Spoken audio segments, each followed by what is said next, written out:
My name is Heather, my husband is Brian, and we have a 5-year-old son, Griffin, and a 9-year-old daughter, Juliet. I've been playing since I was around 6. Juliet began making music on the piano at age 6. But at age 7, her music was silenced. In fact, most everything in Juliet's life suddenly stopped. We were away for spring break, we were on a vacation, and she started having these weird symptoms. She started dropping things, her speech became slurred. Seeing your normal child now all of a sudden have trouble putting a sentence together and all of a sudden not being able to put on her shoe. She was sitting on the floor and she was like pushing her shoe and she couldn't figure out how to untie her shoe and get her shoe off. So at that point, Brian and I said, something really scary is happening here.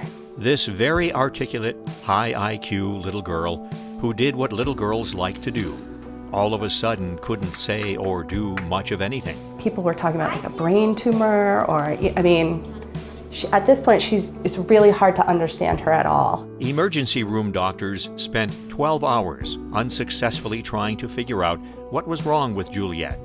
And then a medical student said, there's this condition called Sydenham's, I think it's pronounced chorea, or what they used to call it St. Vitus dance, which is associated with rheumatic fever, which is a condition with the heart. The cardiologist confirmed it. Rheumatic fever was the way Juliet's body had reacted to strep throat. To prevent it from happening again, Juliet is on a lifetime regimen of penicillin twice a day. Every 6 months until I'm 60, I have to get my heart checked out by my cardiologist in the hospital.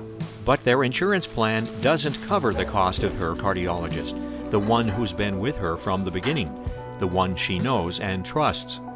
To keep him, they would have to pay $600 per visit. That's $1,200 a year, plus medication. He's the man that she trusts, that we trust, that we feel comfortable with, and we didn't want to have to find another cardiologist. So I was going to have to go to a whole different place, which was sad for me because all the people at the hospital are so nice to me. And this is my room.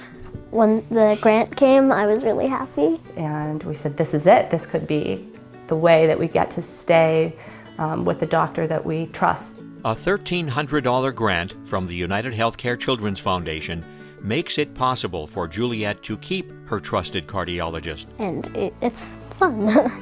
It's fun to be with him because he makes me happy. Because he can talk in words I understand. Juliet is Juliet again. Today she's happy, caring, carefree kid.